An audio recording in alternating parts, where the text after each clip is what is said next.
Ang seremonya ng pagbubukas ng Olympic ay sobrang nakakagulat at parang demonyo. Heto kung bakit. Ang tema ng kaganapan ay puno ng simbolismo at medyo kakaiba. Una, may bahagi na parang huling hapunan na ginaya ng mga taong nakasuot ng mga damit na sobrang mapangakit. Para sa mga Kristiyano, ito ay kawalang-galang kay Hesukristo. Dahil dito, maraming tao ang nagreklamo kaya tinanggal ang video.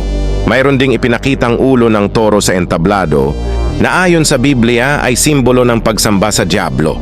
Malapit sa Eiffel Tower, may dalawang tao na nakasakay sa puting kabayo at sa maputlang kabayo. Akala mo normal lang ito pero hindi. Ayon sa aklat ng pahayag, ang puting kabayo ay kumakatawan sa Antikristo habang ang maputlang kabayo ay simbolo ng digmaan, tagutom at kamatayan.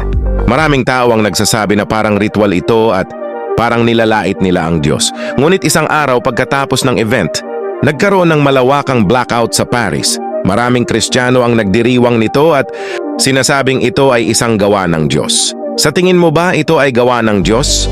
Magkomento sa ibaba.